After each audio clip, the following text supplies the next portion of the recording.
Welcome guys to the next installment of Trading Psychology and Mindset series. In the last video, I had mentioned that we will discuss a few math concepts that are essential for any trader to recognize in order to be profitable. So we already discussed conditional probability. This video will discuss the math behind being a profitable trader. It will discuss the reward to risk ratio, your win rate, and what it really entails to see if your strategy is profitable or not. So first we will discuss with the expected value of a trading system. You guys might have heard me saying that some strategies plus EV or minus EV. What EV stands for is expected value, which in probability terms is simply the weighted average of all the possible values that a variable can get. In our case, that variable is profit and loss, P&L. So the possible values will be either a reward, which is a profit, or the risk, which is a loss. So the EV of any trading system will be defined as probability of a win multiplied by the reward plus probability of a loss multiplied by the risk. What is the reward? The reward is the amount you make when the trade is profitable. So that would be your exit minus your entry. And the risk is the amount you will lose if the trade goes against you. That will be your entry minus your stop loss. Or stop loss minus entry in order for the risk to be a negative amount of money. So let's discuss the term that is thrown around quite a bit. It's called reward to risk ratio. We already discussed what reward and risk are. Reward is the amount you make on the trade. Risk is the amount you're risking. So from the equation that was mentioned in the last slide, if you want to be break even, at least to be break even, if you want to calculate how many times I should win or what should be my probability of winning so that I don't lose any money, what we can do is put 0 in the place of EV for the system. So that's what I did here in this equation.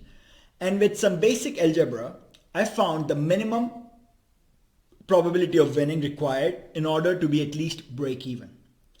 So the P-win turns out to be 1 divided by 1 plus reward by risk. That ratio, reward by risk, is called reward to risk ratio. Now let's see what this equation really gives us, because that's what's insightful. Here it is. This is the chart we have between the required win rate and the risk to reward ratio. It shows that you only need 1-to-1. So let's say if you're risking $100 and your reward, if your trade goes with you, is $100, then you only need to win 50% of the times. If your reward to risk is 2.5, right? Like you risk $100, whenever you win $250. Then you only need to win 28.5% of times in order to break even.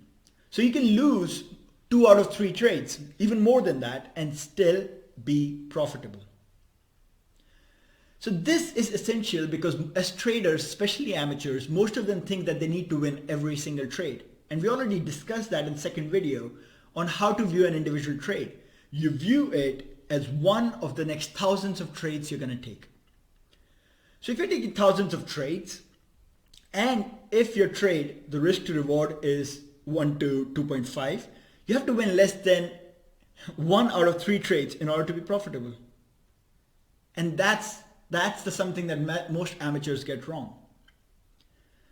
So here you can see, based on your strategy, if let's say you only have 1 trade working out of 10, but if your risk to reward is 1 to 10, you will be profitable. So memorize this chart, or at least study it, because it shows you that in order to be a profitable trader, you don't really need to be winning all the time. You can win less than half of your trades and still be making money. Now this is the most important slide. This was going to be a quick video. It's just a concept that most people don't think about. We need to introduce it to your heads. But this is the most important slide in this video. It's what are the mindset implications of the basic math we just did. The mindset implications are you need to backtest your system to determine what the win rate and the reward to risk is. So you have to backtest your system and see how many times you actually win. Do it over different economic regimes and maybe calculate an average. Maybe there are economic regimes where, let's say, inflation is high and the markets are breaking and your system doesn't do well. In that case, you have to recognize that and not trade. So your probability of winning will be 0 because you're just not trading, but at least you're not losing. Right? So you have to figure out your system, how it does in different economic regimes, and what is the average probability to win, and what's the reward to risk is when you do win. Then, and this was important when I said log your trades, review your trades, because you have to see if when you play live, when you actually take trades, does the numbers, do the win rate and the RR, reward to risk, do they match what you had when you were backtesting? Because when you are backtesting, we don't really have skin in the game. So we can hold a trade to its final destination where we get the reward to risk, what we have calculated in our head. When you have skin in the game, maybe you're not letting your trades run to their full potential. Maybe you're not winning as much because you're entering more trades than your system suggests. So this contrast where you backtest your system, see how it should perform compared to when you're actually performing, and the contrast between that, the difference between that is important to recognize, because then you have to see if it's your system that's failing you or if it's you that's failing you. Maybe the system is perfect, maybe the system does work right, but you do not let it play out in the markets. And that could be a different psychological issue. So this understanding is essential for you to evaluate your system based on backtest and live. And the third thing that's crucial is you have to find a system, or you have to adapt your system to your own mindset. Maybe there are people that can lose 3 trades in a row and take the 4th one with full confidence because they know their system, they know how many times the system wins. They know that they only need to win 1 out of 4 trades in order to be profitable. Maybe their reward to risk is 5-1, so they can lose 3 trades and still be fine. But there's another person, if he loses 1 trade, he gets messed up psychologically and cannot take the 2nd trade. So in that case, for that guy, I would suggest you have to build a system that might have less reward to risk, right? But is profitable more often. Maybe it's 1-1, but you're profitable 70% of the times. And that would make a fantastic system. It would be very profitable. Now, in the watch list, you might have seen most of the trades that we take, the RR is around 2-1, sometimes 3-1. So I know most of the people in the watch list are looking for every trade to be a winner, but we only need one out of 3 trades to be a winner. And obviously our hit rate is a lot bigger than that, but we only need 1 out of 3 trades to be a winner in order to be profitable. Now my hit rate is usually dances around 60 to 70%. That's been consistent throughout the year. But my reward to risk sometimes gets skewed. Like last year, there were a couple months where my reward to risk got skewed all the way down to 0.3, 0.4.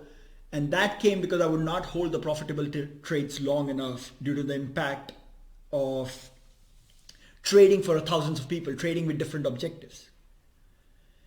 And even with a good win rate, I can lose money if the reward to risk is not aligned such that it's profitable. That was the summary of this entire video. I hope you get the idea. You have to judge your strategy not just on its win rate. It's also how much you win when you do win and how much you lose when you do lose. The combination of these two makes a strategy profitable or a loser. And then you have to see if that profitable strategy aligns with your mindset or not. If you want to stick to the strategy, you have to change your mindset. If not, you have to change the strategy to fit your mindset. Get to work, guys. This concept is essential, so you have to get into self-analysis. And if you have any doubts, ask me in the chats.